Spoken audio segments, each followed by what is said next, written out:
Since 2015, Jared Stillman has rocked Nashville sports. That team freaking stinks. And now he's back. The takes are hotter than ever. I mean, let's be honest, he just can't coach. Welcome to Stillman and Company.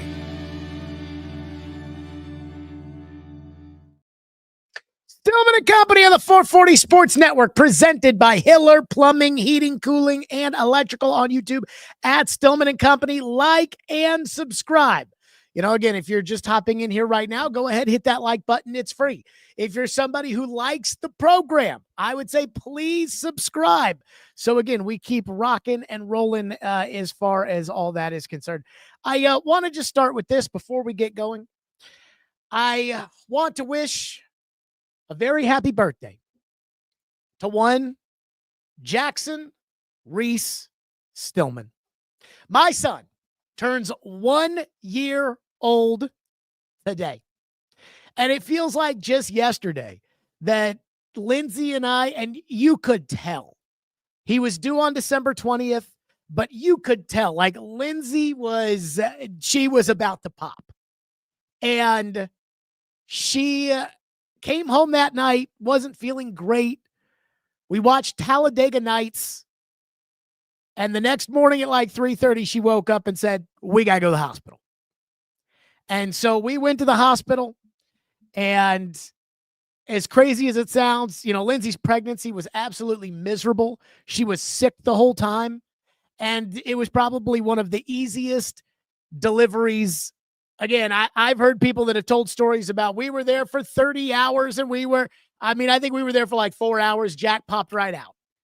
And so I remember sitting in the recovery room, and I remember watching all the talk about Bill Belichick being hired at North Carolina. But again, 1 year ago today, craziest fucking day of my life. I felt so much anxiety. I thought like having a kid, I was going to be like, oh my God, I have a kid and this is so great. And Lindsay's brother texted me and was like, hey man, congratulations. And I said, I've never felt more anxiety in my life. And thank God it was him text, because he texted back. He's like, yeah, that's pretty natural for the first kid. And, the first year, man, we've been through a lot. And he had surgery on his finger and handled it like a champ. We lost our Australian Shepherd. I've transitioned from the old job to the new job. And I'll tell you, that kid, man, he just keeps growing every day. He keeps doing something new every day. And so I just want to wish a very happy birthday to my son, Jack. So I just wanted to start on that, and I probably went a little too long, but it's getting a little sentimental around here. Okay, let's start on our lead topic today. The Titans take on the 49ers on Sunday. That includes defensive coordinator Robert Saleh. And let me say this about Robert Saleh, because when it comes to the next coach for the Titans, I am very, very open. There is not one candidate who I look at and I'm like, oh my God, I would just die to have this guy coach the Titans. Again, I wanted Mike Vrabel fired, and I'm struggling to understand how Vrabel's doing as well as he's doing, given the fact that Vrabel never did that well here. But there isn't a Mike Vrabel that's out there in this year's coaching class. There's just not. There's not a Jim Harbaugh, a guy who is going to leave college for sure, has NFL experience, has good NFL experience, and can run the operation. That doesn't exist. So what it is it's your traditional hodgepodge of former head coaches who have resurrected their careers as coordinators, one guy who doesn't have a job, Mike McCarthy, and then your typical coordinators, Joe Brady, Jesse Minter, Chris Shough, Clint Kubiak. Again, they could be good. I don't know. And when it comes to Robert Saleh, he's been on the list, and I feel as if I haven't really heard anybody connect Saleh to the Titans. Jeremy Fowler yesterday connected Matt Nagy to the Titans. Connor Orr at Sports Illustrated connected Mike McCarthy to the Titans. As soon as the job came open, Ian Rappaport mentioned Arthur Smith when it came to the Titans. Saleh's been out there, but nobody has really talked about Robert Saleh to the Titans.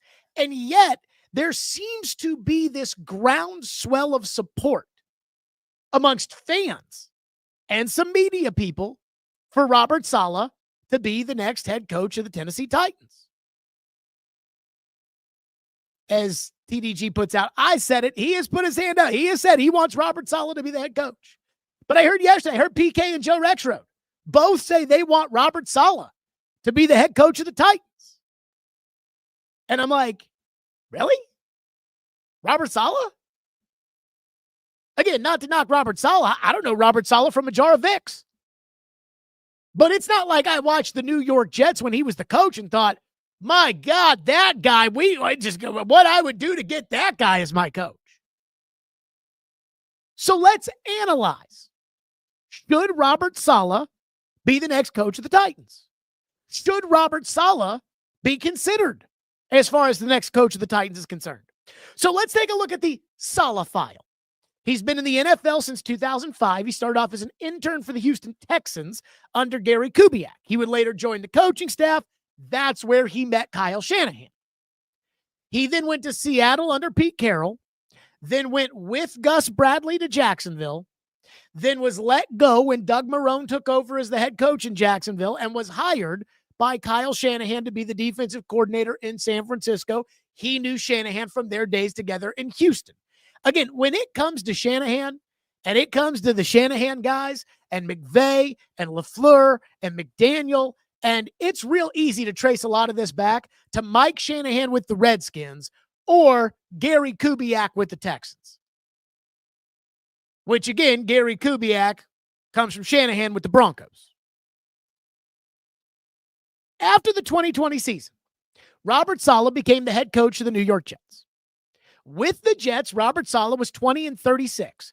But I wanted to kind of do a deeper dive in on this because Robert Saleh was 12-21 with Zach Wilson as the quarterback. So we know Zach Wilson stunk, and we know Robert Saleh, when he got there, Wilson was their day one starter, and he was their year two starter. They tried to move off of him to Aaron Rodgers in year three. Aaron Rodgers got hurt. Wilson came back in. Then Wilson kind of lost all of his confidence, and so he goes out, and Tim Boyle comes in. And so it's not totally fair just to look at the record with Saleh and say 20-36, but he was 12-21 with Zach Wilson, which means he was 8-15 without Zach Wilson as his quarterback, which I do think is equally shitty.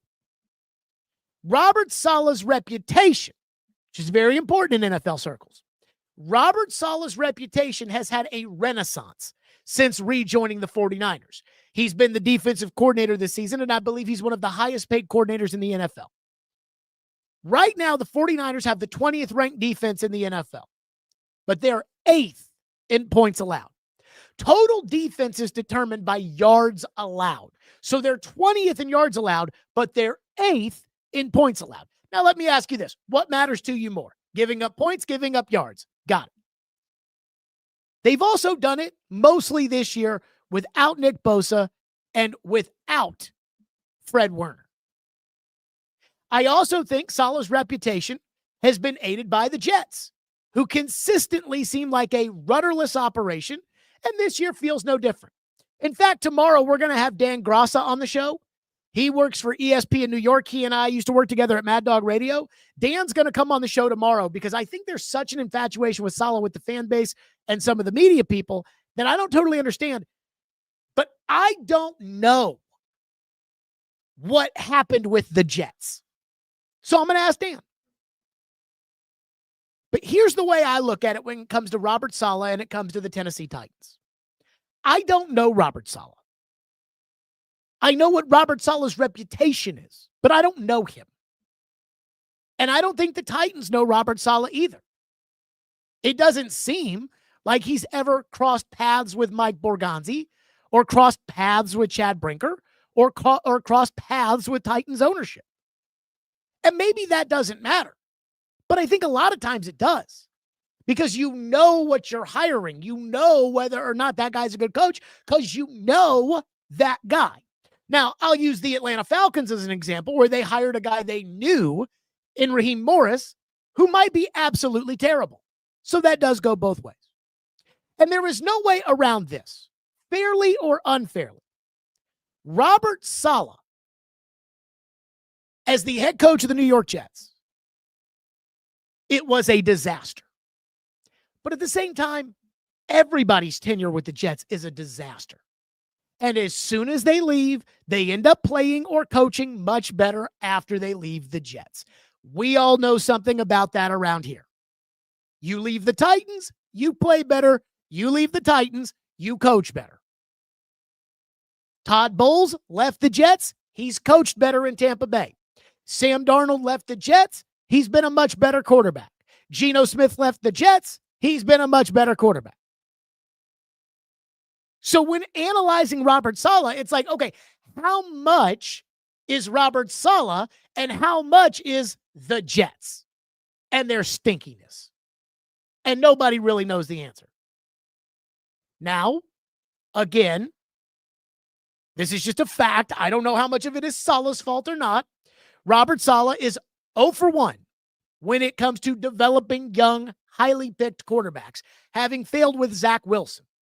Now, again, just like how much of Saleh's problems with the Jets were about Saleh and how much of them were about the Jets, how much of the fact that Robert Saleh failed with Zach Wilson is because Zach Wilson is a bum. That no matter what, no matter who the coach was, it could have been Bill Walsh, it wouldn't have mattered. Zach Wilson would have failed. And I say this because, personally, I doubt Mike Vrabel would have the success he's having with Drake May with Will Levis. I doubt Zach Taylor would have had the success with a young quarterback, just your generic young Mac Jones quarterback, that he's had with Joe Burrow. So how much of it is the fact that, well, actually, Zach Wilson kind of sucked? Now, nobody thought he sucked when they drafted him, but he did suck with the Jets. And unlike Sam Darnold and unlike Geno Smith and unlike Wilson has not resurfaced yet. You know, Darnold had to go be a backup for a year in Carolina and then a backup in San Francisco, and then he got a shot with the Vikings. That hasn't happened for Zach Wilson yet. Didn't get a shot last year in Denver, hasn't gotten a shot this year in Miami behind Tua. Maybe Zach Wilson's the next guy of that. I don't know. So again, all I can look at when it comes to Saleh's tenure with the Jets is the record, which was bad, and the quarterback development, which was bad. And I don't know if I can pin those on Saleh. Even coaching staff decisions that Robert Saleh made with the Jets. Is it really Robert Saleh's fault that they hired Nathaniel Hackett to be the offensive coordinator? Because they did that to get Aaron Rodgers. And while, again, Aaron Rodgers was no longer the great Aaron Rodgers, and that's why the Green Bay Packers let him go, the Jets had to do something to salvage the fact that they blew it on Zach Wilson. Or how much of it is Saleh's just not a good coach? How much of it is Robert Saleh is actually again, what was the record? 20-36 coach. And Robert Saleh can't develop a quarterback. And Robert Saleh did hire Todd Downing to essentially be their offensive coordinator after they got rid of Nathaniel Hackett. I don't know how I feel about that. Now, again, I don't know Robert Saleh, and I'm not going to pretend to know Robert Saleh. But I did pull up a Diana Rossini and Zach Rosenblatt piece in The Athletic from January of 2024. So this is after the disastrous 2023 season. Rodgers goes down with the Achilles. Zach Wilson goes in. The Jets stink, and on they go. And this was included in the report. These were the nuggets on Saleh. It was a massive story about how dysfunctional the Jets were, about the relationship between Aaron and Zach Wilson, about Aaron and management, Joe Douglas, Woody Johnson. Saleh is a piece of the puzzle in this story, but the story is not about Saleh. It's about the overall dysfunction of the Jets, which, again, if you're giving Robert Saleh the benefit of the doubt, and you want him to be the next coach of the Titans, it's because you're saying, Jared, it ain't about Saleh. It's about that fucked up organization in New York. But here's what was written. Again, this is Diana Rossini and Zach Rosenblatt in The Athletic. Quote, behind closed doors, the vibes weren't always positive, especially when Saleh would see negative press reports. He would often bring up in his mind, the Giants don't get as much negative coverage as the Jets, calling it unfair. So that's nugget number one, which shows a sensitive coach who is worried about shit that does not matter. Number two, publicly, Saleh avoided criticizing Zach Wilson or even acknowledging his struggles. Privately, the coach pinned many of the team's offensive issues on Wilson, the line, and the receivers, and told people getting to 8 wins with Wilson at quarterback would be a miracle. So publicly, Saleh backs the quarterback. Privately, he's bitching to everybody about the quarterback, the line, and the receivers. So we have a little sensitive about media coverage in Nugget 1, and we have excuse making in Nugget 2. Number 3. That became Saleh's battle cry as the Jets' losses piled up and criticism mounted. What do you expect? We lost to Aaron Rodgers. Now, if you remember, there was a story that came out in The Athletic that Zach Wilson had been hurt, and Zach Wilson was cleared to play, but his confidence had been so shaken, he just wasn't ready to go back in the lineup. And apparently Robert Saleh called Aaron Rodgers and asked Aaron Rodgers to help out Zach Wilson, to get Zach Wilson in the mindset to where he could play, and Wilson was going to go back and play, and then the report came out, and Wilson was like, yeah, no, I'm not going to play. I don't know if you remember that, and that led to Aaron going on the McAfee show talking about, we got to get the leaks out of here. We got to fix this organization, even though Aaron was completely detached from the organization, recovering from the Achilles. Quote, things went sideways for Saleh after the report about Wilson's reluctance to return to the lineup.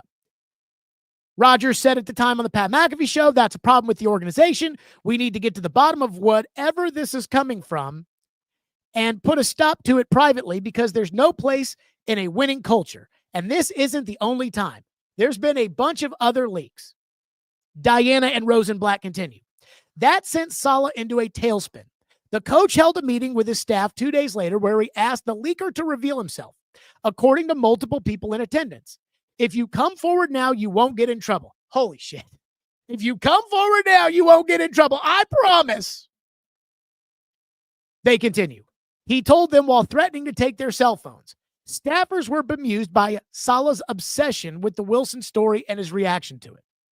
So it sounds like, and again, I don't know Robert Saleh, but it sounds like Robert Saleh hears the noise, is addicted to criticism and excuse making, and it makes him worse.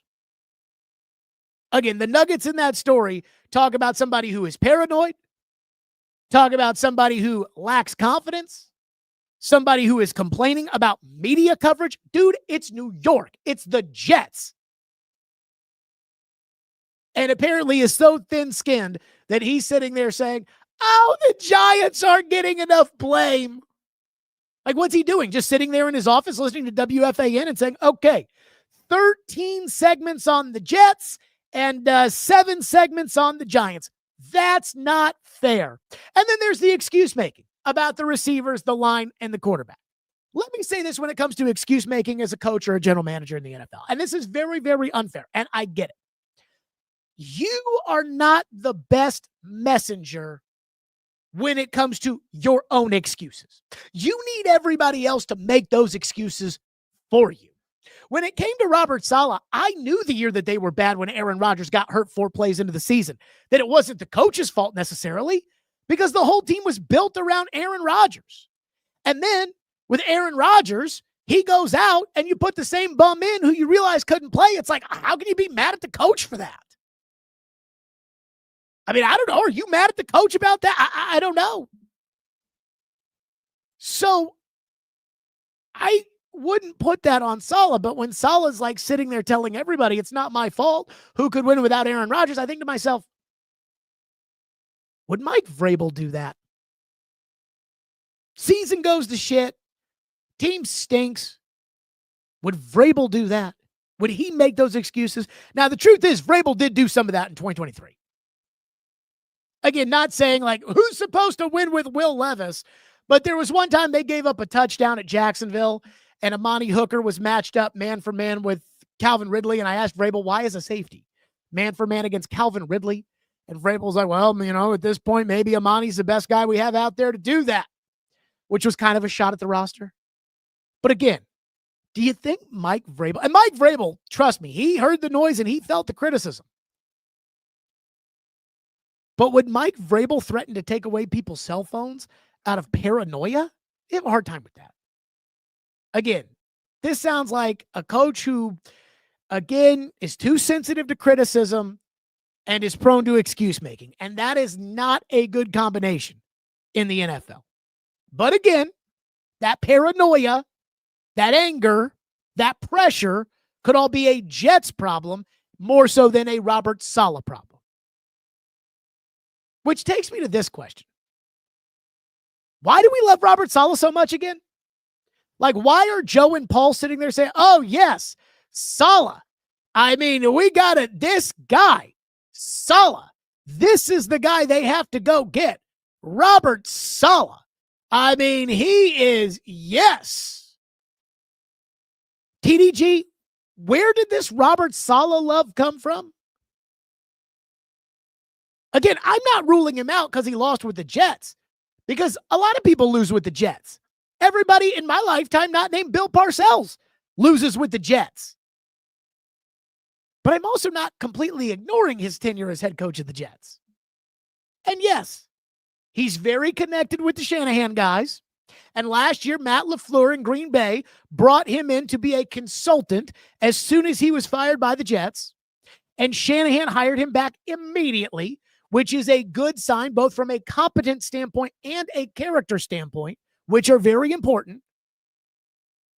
But that whole thing about being sensitive to the media and worried about how much criticism the Giants are getting and making excuses, and it rubs me as very Brian Callahan-y, if I may.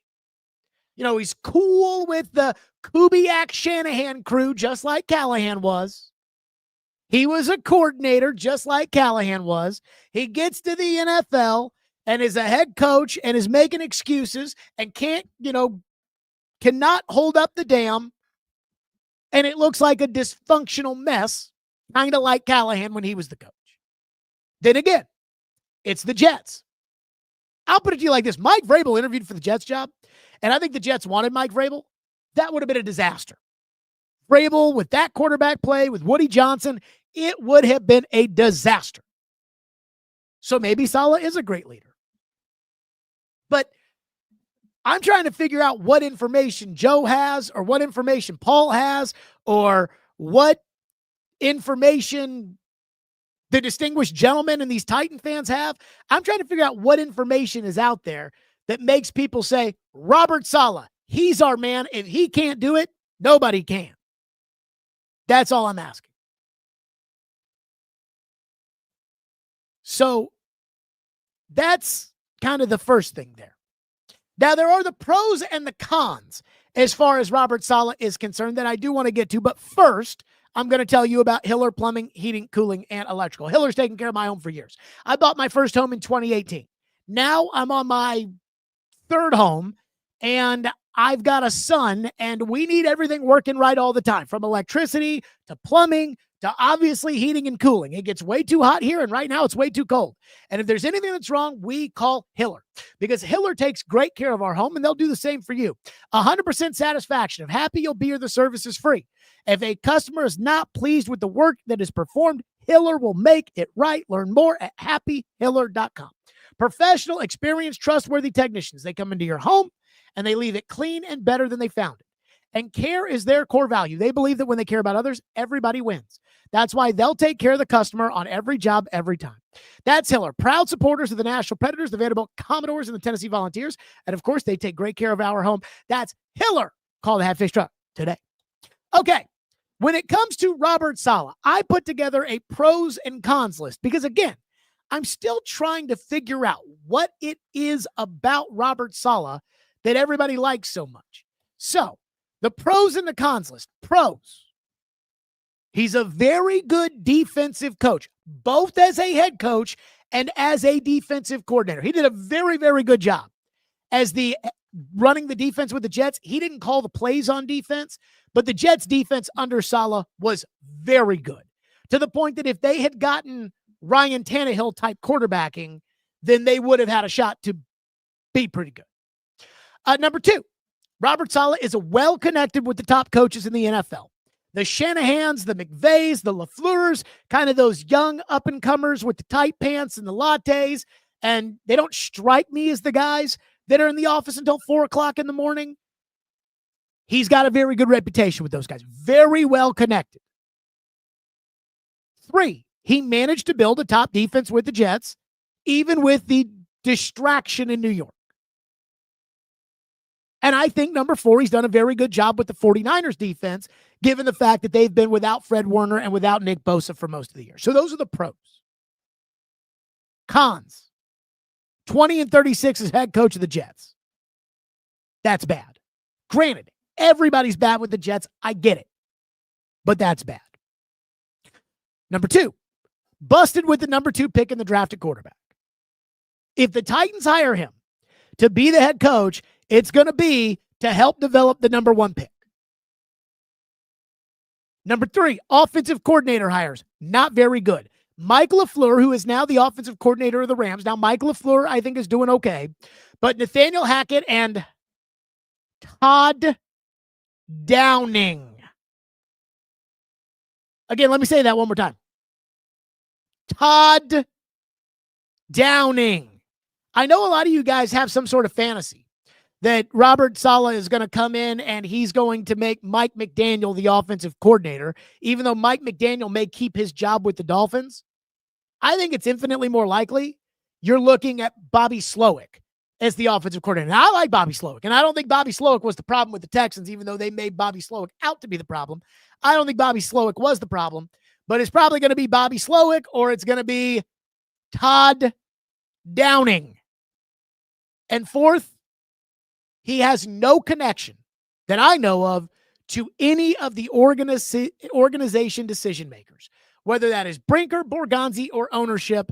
And I think those things do matter. I think the connection that Robert Kraft has with Mike Vrabel has played a role in why Mike Vrabel has had the success that he's had. Knowing Vrabel's strengths and weaknesses. Again, Robert Kraft, I don't know what he did. Part of me, and I am just throwing this out there, I do not know this. I wonder if Kraft talked to J-Rob. Because Robert Kraft put his foot down on Josh McDaniels and said, no. You can bring Todd Downing and you can bring your guys, but Josh McDaniels is the offensive coordinator. Because he wasn't going to let Tim Kelly or Todd Downing be the OC. And somebody must have tipped Kraft off to that.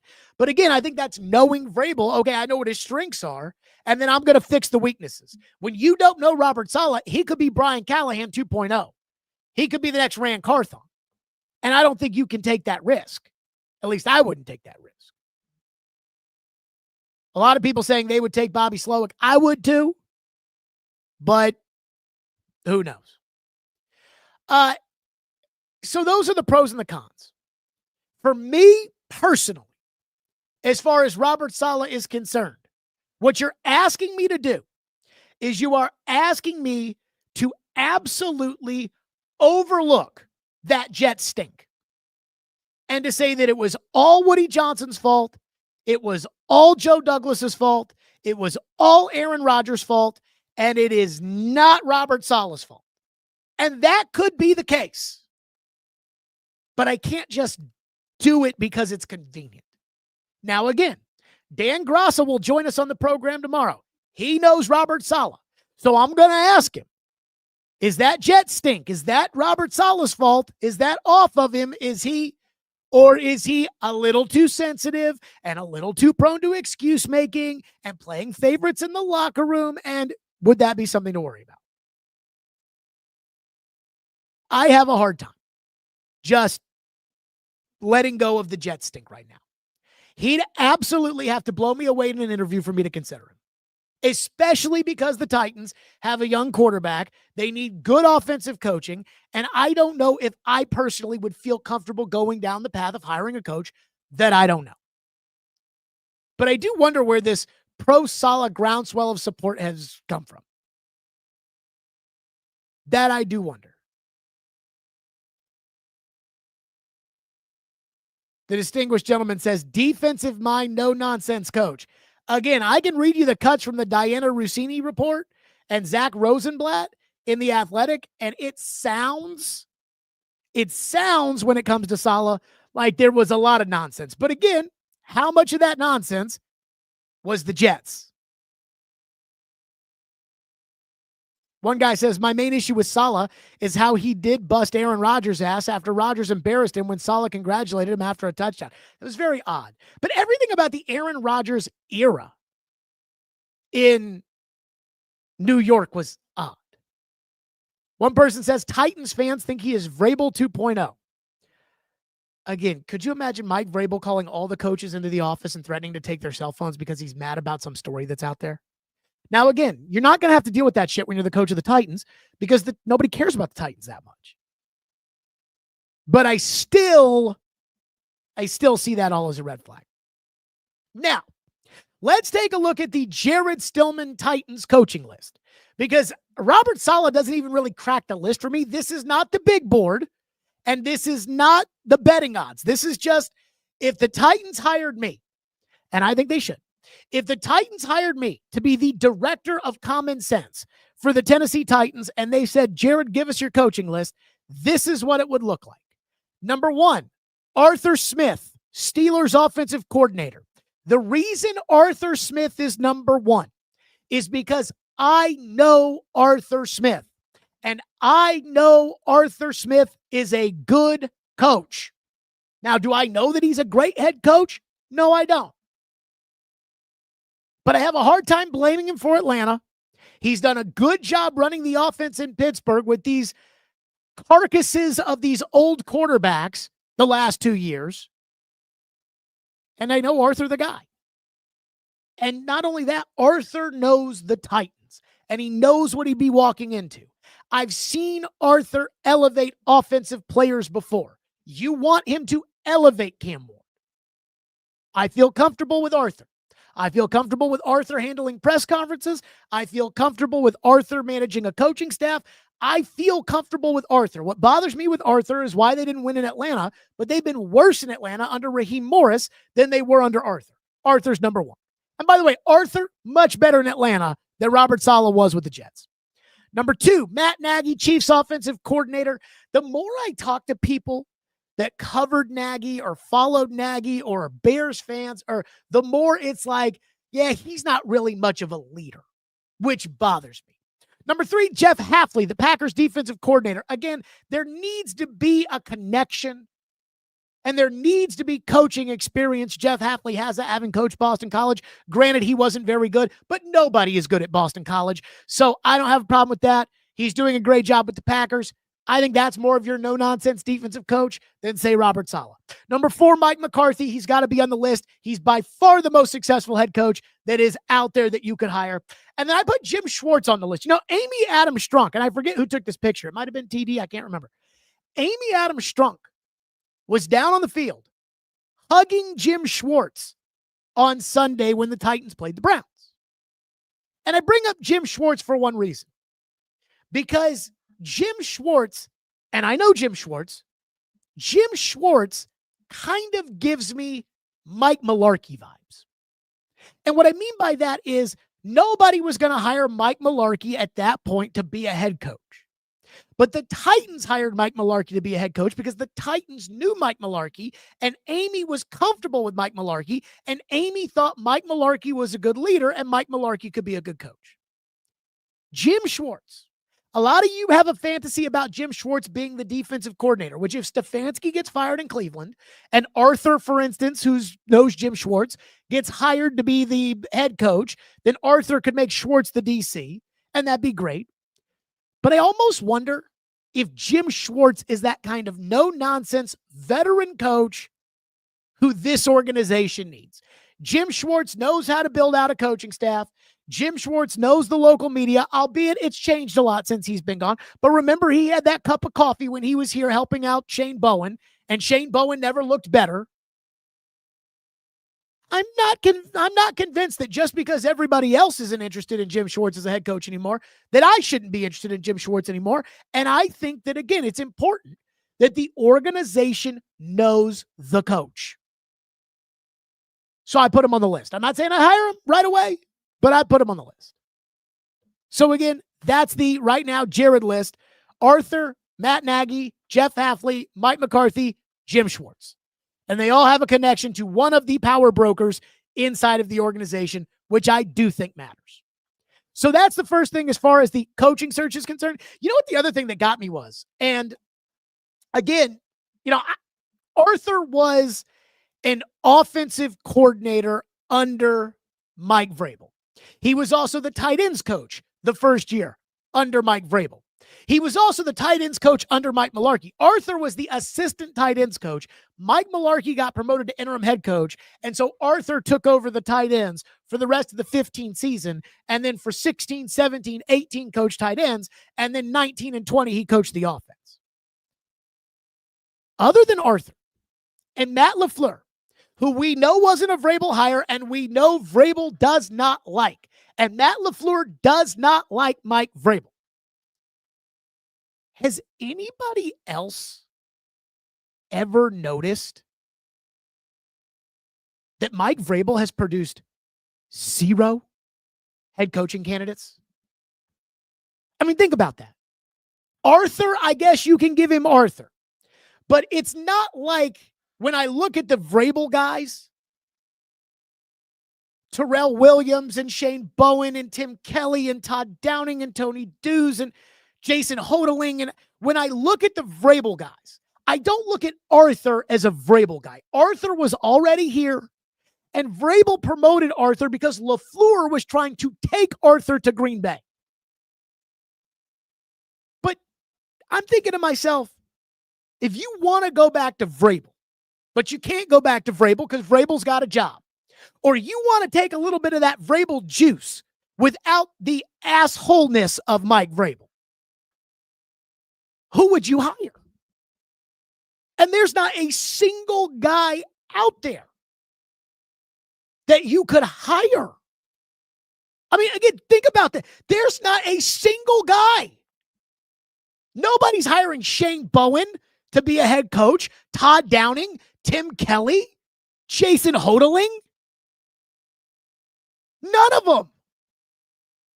Arthur's the closest guy. And if Arthur and Vrabel were so tight, then Arthur would be on Vrabel's staff in New England. So I'm trying to think to myself in my head, I'm like, wait a minute. Because like Andy Reid, it's crazy. Look at these coaches in the league. Andy Reid was the guy in Philly forever.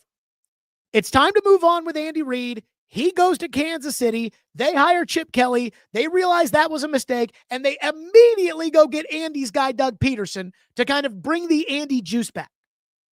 Then, when it was time for Doug Peterson to go, they couldn't get Frank Reich because he was the head coach of the Colts, so they brought in Nick Sirianni to give us the Frank Reich juice because we can't hire him, so we know him. Vrabel doesn't have anybody like that. He doesn't have anybody. So I'm just surprised by that. As great of a coach as the great Mike Vrabel is, where are these candidates off of his coaching staff that we should have looked at and say, you know what? That guy's a good coach. That guy's a good coach. That guy's a good coach. That guy's a good coach. And that guy can be head coach. To me, there are 2 guys that I might say Vrabel Purdue that really had head coach juice to them. Arthur Smith and Terrell Williams, and for obvious reasons, you can't hire Terrell Williams right now to be your head coach. And I'm worried about Terrell Williams because prostate cancer is very curable, but it seems very serious there. And I hope that everything goes well with Terrell Williams. I saw some reports that apparently Shane Bowen may be taking over as defensive coordinator there in New England, which, again, that's just so Vrabel. But there are no Vrabel assistants worth a shit. So I just wanted to throw that one out there. I do want to touch on Cam Ward. So Cam Ward, I guess after the game on Sunday, wasn't very happy and, kind of said that when he was talking to the media about, the way that they played or the standard with which they played with. And of course, we all know the story about what Arden Key said on the plane ride home because Will Bolling let the cat out of the bag. And so yesterday, Cam had his weekly media availability. And Cam was kind of asked about the fact that, hey, you did not seem very happy. You won the game, and yet you did not seem very happy about it, Cam Ward.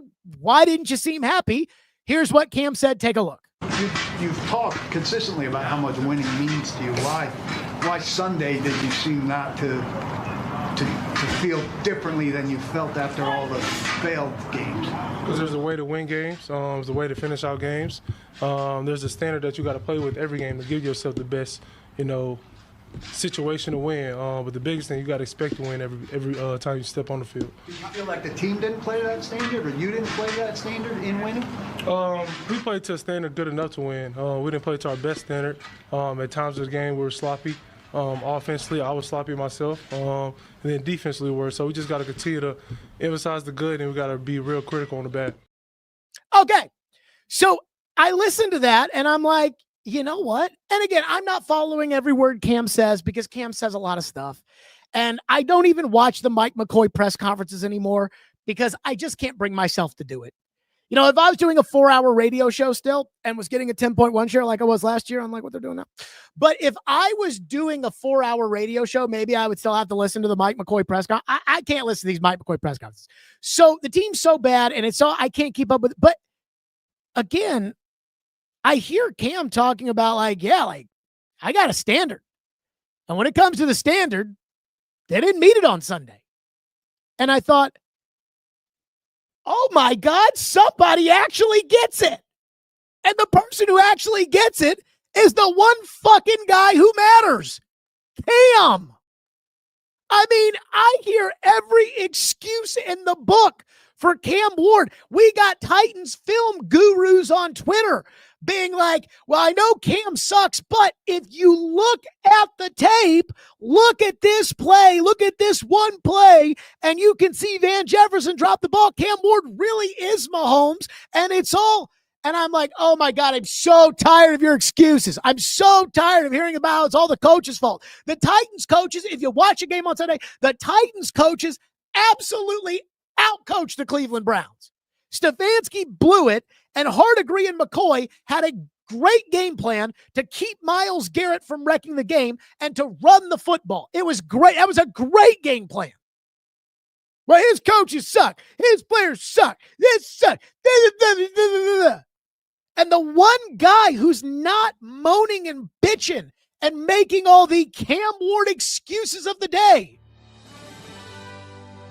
The Cam Ward excuse of the day. The one guy not doing that is Cam Ward. I'm like, oh my God. Oh, thank God.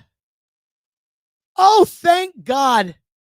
And look, you know how I feel about Cam, but at the end of the day, if Cam is going to make it in this league, it's because Cam's not going to read into the bullshit. It's going to be because Cam can be critical about himself and realize what he's got to change, unlike listening to everybody else around him.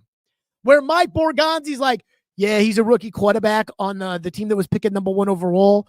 But if you look at the progress, he's making great progress. His QBR might be the worst in the league, but none of that's his fault. And then you listen to the local media. You got to give Cam all this time. We should ignore the fact that Cam can't hit a check down out of the backfield. You got to give Cam all this time. They win a game in which Shedeur Sanders outplays Cam Ward. And everybody, and I mean everybody, is making excuses left and right for Cam, except for Cam. Here's what has to happen for the Titans to be successful. For the Titans to be successful, they're going to have to, and this is with Cam as the quarterback, they're going to have to perform major surgery on the roster. They're going to have to spend close to $200 million in free agency. And I'm not talking about over the life of the contracts. I'm talking about for next season. And they're going to have to trade back in the first round, and they're going to have to draft correctly. They're going to have to be very creative. But Cam has to go back to the drawing board. Cam has to work on his mechanics. Cam has to learn not to drop his arm angle. He is going to have to do what is very, very difficult and almost never happens. Josh Allen is the absolute exception. He is not the rule. He's going to have to learn how to be accurate. And that's going to take a lot of reflection, and that's going to take a lot of time and a lot of work and a lot of doing nothing but just hammering down the mechanics in the offseason. So, I'm just going to say, when it comes to Cam, good on Cam for not making excuses about Cam. Everybody else is making excuses for Cam. Cam is not making excuses for Cam. One follow-up story on the Titans, and then we'll get to your reaction. So, Will Bolling. We all know the story. Will Bolling on Monday said Arden Key got on the intercom on the plane and said, hey, everybody enjoy the win. Don't be like Cam. Ha, ha, ha. Told the story on the radio. And then Kaharski tattletaled on him and just went insane about how could you tell a story on the team plane? And Kaharski yesterday had the report out there at paulkaharski.com on Twitter saying Will Bolling, sideline reporter for road games for Titans Radio, who again told the story about the team plane on the ride home from Cleveland on his radio show early this week, has been removed from the team's charter flights. My understanding is that Will Bolling has basically been kicked off the team plane and kicked off the team bus. That means that Will Bolling is going to have to fly Southwest or American or whatever, Delta, from B&A to SFO, and then take an Uber to the stadium, and then take an Uber back to the airport, and he's going to have to fly commercial. And I'm just here to tell you, that is a miserable existence when you've been flying on the chart and you've been taking the bus. When you go on a team trip, and I've been on team trips in the pros, and I used to be with a team when I was in college. You go where you're supposed to go, whether that's to the bus, which takes you to the airport, or whether you get to the airport when you're supposed to get to the airport, but you get right into that terminal, you get on the plane, and you don't make a decision for yourself. Bus leaves at this time, bus leaves at that time, bus goes to the hotel, bus does this, bus does that. You just go where the bus and the planes take you. It's so nice. It's going to be tough for Will Bolling to have to deal with. But I want to say this when it comes to the Will Bolling front. I don't think the Titans had a choice. I don't think the Titans could have put him back on the chart after what happened. Talking about anything on a team plane is an absolute no-no. That is across all sports. I hope this is the end of it. So what I'm worried about, and again, the Titans would absolutely be within their rights to do this at the end of the year if they decided to do it, is I don't want to see Will Bolling fired over this. I am not the biggest Will Bolling fan. I don't know Will Bolling. I don't think Will Bolling's very good as a talk show host. I think Will Bolling, truthfully, and again, I don't know the guy. I don't even think he wants to be a talk show host. I think he more wants to be a play-by-play guy. He wants to be like a Mike Keith or a Taylor Zarzer or something like that. And I don't think Will Bolling's very talented when it comes to hosting a talk show. What I worry about is the Zone is getting great ratings this year. And I worry that is because of a couple of reasons. But what I worry about is putting guys that don't have a ton of talent into a talk show, getting good ratings because you're 104.5 and you have that mega signal and everything else.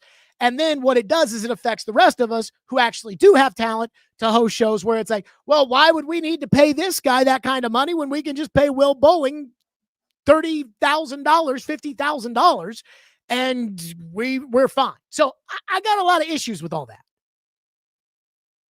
But I hope Will Bolling doesn't get fired because of what was probably an honest mistake. It was a no-no, but it was an honest mistake. I don't know if somebody never told him the rules. I don't know if, I don't know. But it probably was an honest mistake. And what I'd hate to see is the Titans next year, because this is how they do things, is instead of saying, we have relieved Will Bolling of the road game sideline reporting duties, I worry that next year when they announce changes to Titans radio, you'll have Lucas Panzica on the sidelines and things like that. I don't think it's worth losing your job over.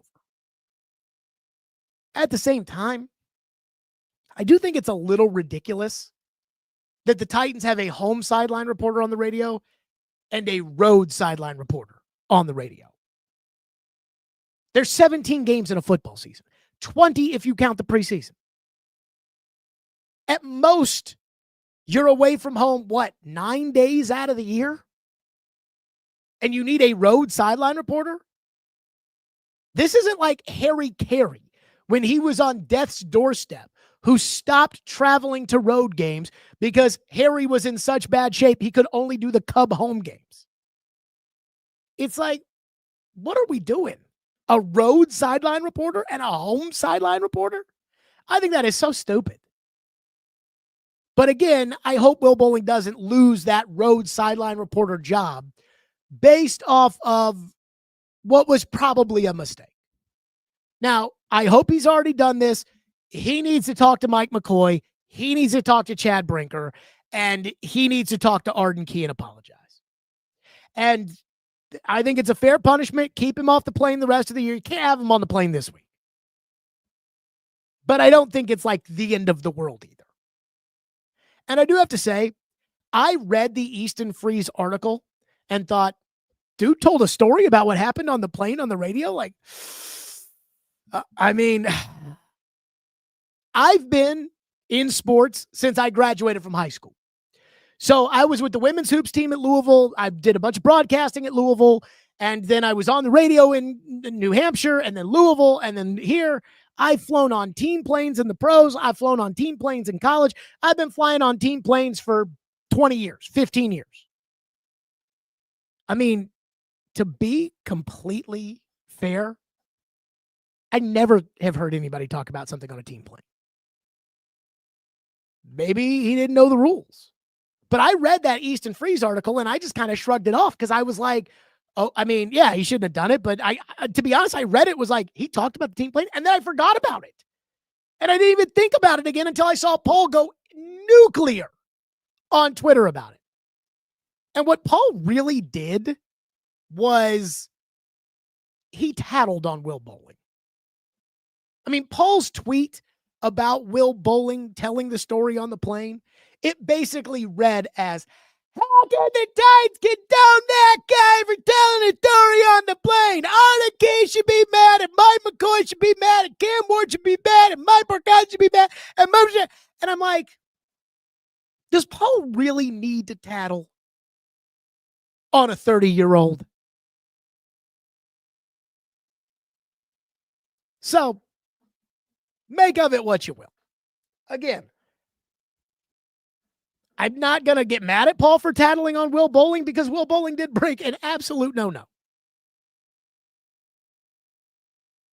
I'm not going to be upset at the Titans for kicking Will Bolling off the plane because Will Bolling does need to be off the plane after what he did. But I hope this is the end of it and that they're not firing anybody or anything else like that. That's what I hope. All right, let's get to some of your reaction ahead of the Thursday night sermon. Again, we talked about Robert Saleh's candidacy for the job earlier today, and we have talked all about the Cam Ward stuff and Will Bolling and so on and so forth. I was going to get to Sherrone Moore today, but I'll just say this when it comes to Sherrone Moore, if I can. So I actually know Sherrone Moore. Sherrone Moore was an assistant coach at Louisville at the end of my college tenure, and then when I was on the radio in Louisville, Sherrone Moore was on the coaching staff. Charlie Strong actually went to Texas, took like 85% of the coaching staff, did not take Sherrone Moore, and so Sherrone Moore, while everybody else went to Texas, Sherrone Moore had to go to Central Michigan. He then gets hired at Michigan under Harbaugh. He works his way up. He's the interim coach when Harbaugh's suspended, and he gets the job when Harbaugh goes to the league. And I like Sherrone Moore, or at least the Sherrone Moore that I know. I like this story. And I don't know what's true and what's not, but it all looks like it's true. Sherrone Moore has an inappropriate relationship with a subordinate. Stop right there. Dude, what are you thinking? You're the head coach at Michigan. I don't really know much about affairs because I don't have them. But I will tell you this. In America in 2025, if you want to have an affair, you can have an affair. Most people will look at your affair as your problem. They'll think to themselves, well, I wouldn't do that. Or in some cases, people probably look at it like, well, I'm doing that and hope I don't get caught. But a lot of people have affairs. I once dated somebody who was much younger than me. She was just out of college, and I was 30. She was 22. And I remember having a conversation with her. She found out some of her friends' parents had been cheating on each other. And I said, look, there's going to come a point in time in your life where you're going to hear that Mr. Johnson was cheating on Mrs. Johnson. And your reaction is going to be, and then it's going to go, no. Mr. Johnson was cheating on Mrs. Johnson, and Mrs. Johnson knew about it and didn't care. And Mr. Johnson was cheating on Mrs. Johnson, and Mrs. Johnson knew about it and didn't care with a man. And then after about the 9th time that happens in your adult life, you realize, hey, man, that's their relationship. That ain't mine. But you can't bring the affair to work. And I just don't understand how many guys out there bring the affair to work.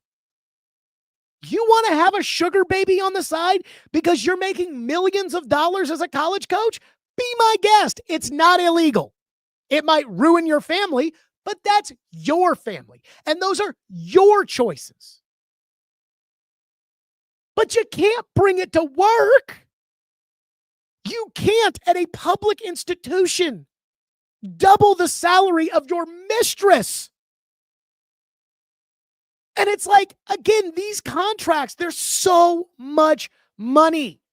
Again, I've known Will Stein, who also knows Sherrone Moore very well. I've known Will Stein for 15 to 20 years. I think I graduated from high school 17 years ago, which is amazing because it feels like 20 minutes ago. I graduated from high school 17 years. I've known Will Stein for 15 years. He just signed a 5-year contract to be the coach of Kentucky for $5 million a season, and it's like a $27.5 million, something like that. If you screw that up by having an affair, you can have an affair with anybody on the planet who doesn't work for you, and they can't fire you for cause. You have an affair with somebody you work with, you're going to get fired for cause. What are you thinking? And then the other part that came up, which was Sherrone Moore got arrested. And again, I don't know what's true and what's not. The rumors are that he went to her house, and I don't know. Again, he got arrested. That's a bad look. And again, all that you have to do to avoid this is just not have an affair with somebody you work with. That's it. Just don't have an affair with somebody you work with. It's like when I was on the radio. I never drank alcohol before going on air. Because I'm like, if I'm going to get myself fired, it's going to be based off of what I do, not what me with 3 fireballs in me is going to say.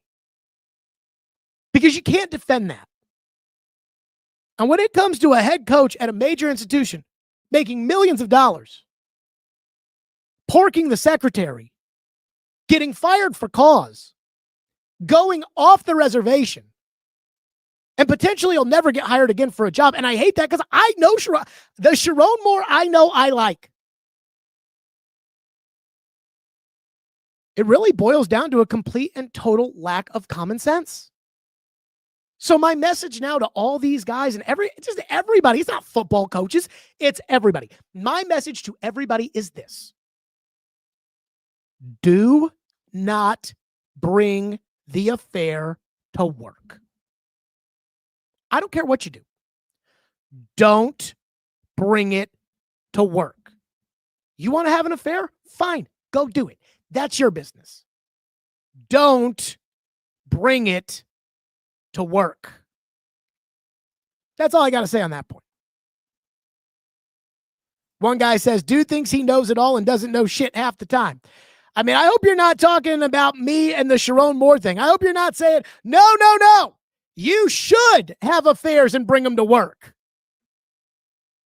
That I'm not so sure I couldn't totally tell you about.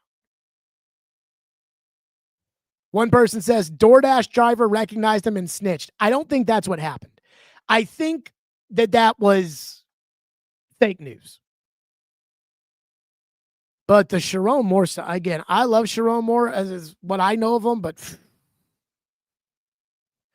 TDG wonders who the rat that told on Rand for sleeping on the plane was. Guys, it was the Vrabel people.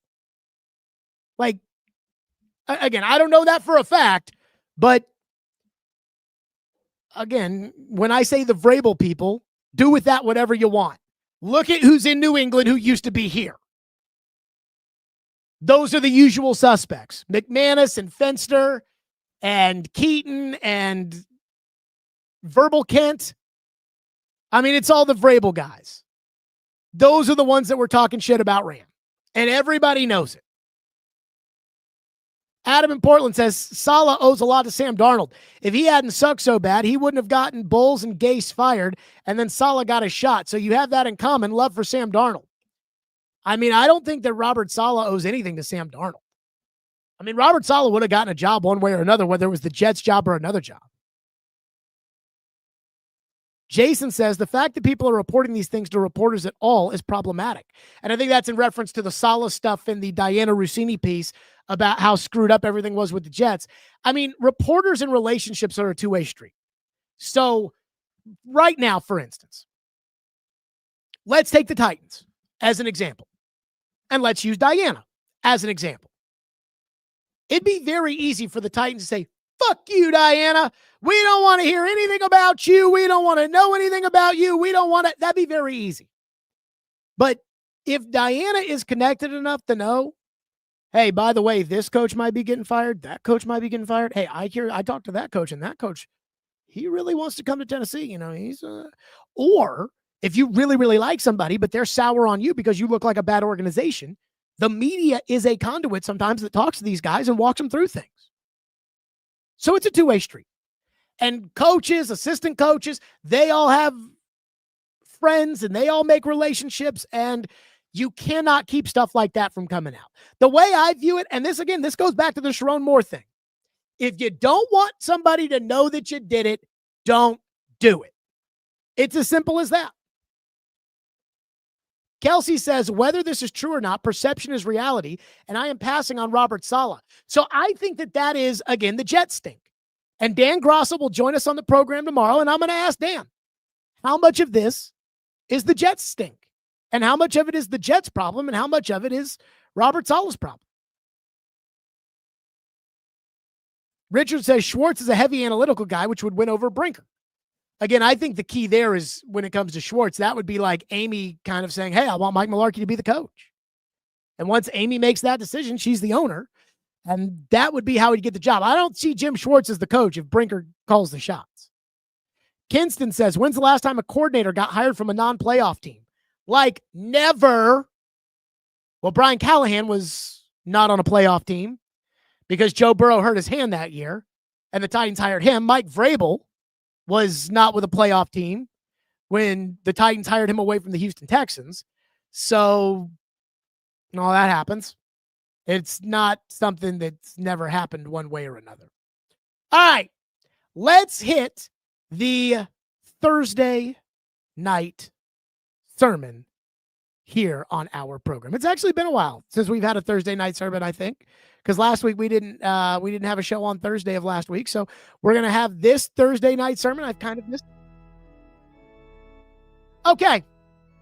Number one, when it comes to the Thursday night sermon, tonight, Atlanta and Tampa Bay Thursday night football. Not a great game. Not a terrible game, I guess. But we have to talk about Raheem Morris in Atlanta. Raheem Morris, by all accounts, seems like a good dude, and a lot of people say he's a great coach.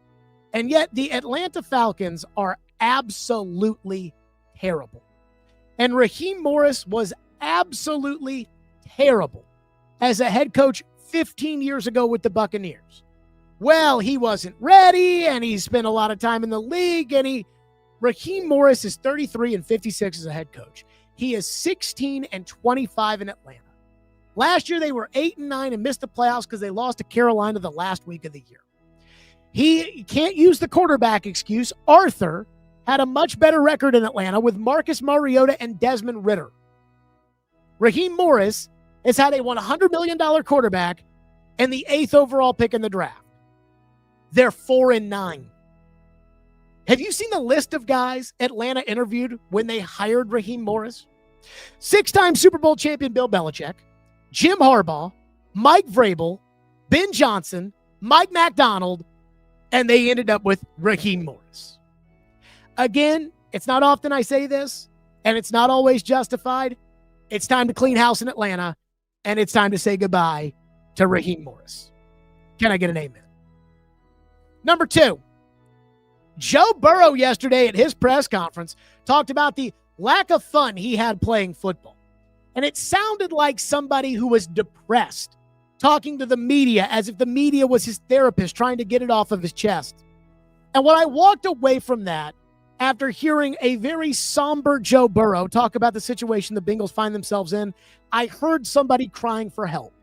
Not crying for help because he might be down on himself, but somebody crying to Mike Brown, get me a new coach.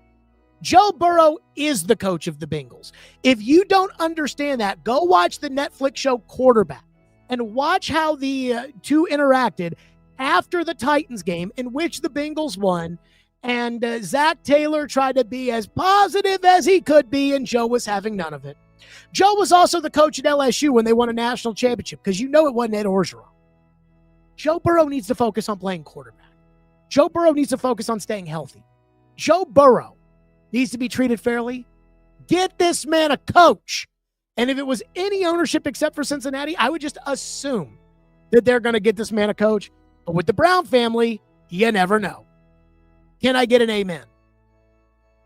I've heard a lot of talk about Phillip Rivers in the Indianapolis Colts. Like, can you believe it? The Colts went out and got this old pop-off Phillip Rivers, and he hasn't played in 5 years. And what were the Colts supposed to do?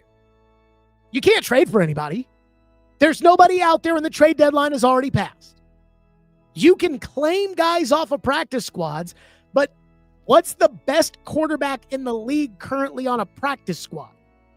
Trevor Siemian? Josh Dobbs? I don't even know. It's not as good as Phillip Rivers. And so the truth is, there were 2-3 guys out there that can be starting quarterbacks, that can play the game, and that have a shot to be better than just your run-of-the-mill nobody backup. There's Nick Foles, there's Matt Ryan, there's Ryan Tannehill, and there's Phillip Rivers. And the best one of that group at his peak is Phillip Rivers. I don't think the Colts are going to win the Super Bowl with Phillip Rivers. I don't think that Phillip Rivers thinks the Colts are going to win the Super Bowl with Phillip Rivers. I don't think the Colts think they're going to win the Super Bowl. But they had to try something. So I don't understand how you could possibly dog the Colts for rolling with Phillip Rivers. Can I get an amen? And finally, a couple years ago, we were told they were going to flex out Monday Night Football games. Question, why are the Bills and Patriots playing at noon and not on Monday Night Football? And instead, our Monday Night Football game this week is Steelers-Dolphins? This is like the third time I've seen a game that I would like to watch. And yet it's buried noon CBS. Isn't that the point of being able to flex out a Monday Night Football? I guess not. Can I get an amen? That's it for us, everybody. Have a great day. Great show. Tomorrow, Dan Grosso will join us. We'll get a little bit more intel on the Robert Saleh front. That's it for us. Happy birthday, Jackson Reese Stillman. Everybody have a great day. Stillman and Company. We will see everybody right here tomorrow for a Hot Take Friday at 2 o'clock.